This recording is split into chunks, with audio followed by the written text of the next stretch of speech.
আজকে আমি চলে এসেছি নতুন একটা বিয়ে বাড়িতে ক্যাটারিং করতে। ইয়াহু! সবার প্রথমে দেখে নিলাম প্যান্ডেলগুলো কেমন সাজিয়েছে সব জায়গায় ঘুরে ফিরে। তারপর চলে আসলাম আমাদের খাওয়ার প্যান্ডেলে, যেখানে খাবার দেবে। আসার পরে একটা ছেলে আমাকে অ্যাটাক করলো, কারণ আমি একটু লেটে পৌঁছেছিলাম সেই কারণেই। তারপর আমার একটু ঠান্ডা লেগেছিলো, সেই কারণে একটা ওষুধ খেতে যাচ্ছি। সেই সময় এই জল কম ছিল, তাই জন্য ওষুধটা পুরো গিলতে পারিনি। এত তেতো ছিল ওষুধটা, কী আর বলবো। তাই ফটাফট চলে আসলাম রাস্তায়, একটু জল খেয়ে নিলাম।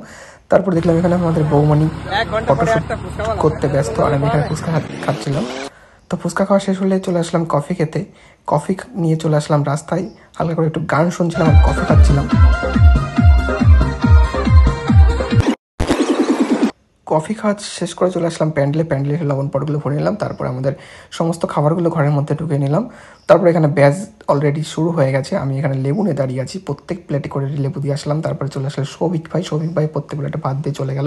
তারপর চলে আসলো শঙ্কর ভাই ডাল দিয়ে চলে গেলো। আমি চলে আসলাম পটল চিংড়ি দিতে। পটল চিংড়ি দেওয়া শেষ হলে পরের মেনু চলে আসলো মাছ। তো বন্ধুরা, ফুল ভিডিওটা দেখতে হলে অবশ্যই চ্যানেলটি ভিজিট করুন। তো মাছ দেওয়া শেষ হলে চলে আসলো শঙ্কর ভাই আবার মাংস নিয়ে। মাংস দিতে দিতে এখানে বর চলে এসেছে, আমি চলে আসলাম বর দেখতে। তো কোথাও বরকে খুঁজে পাচ্ছিলাম না।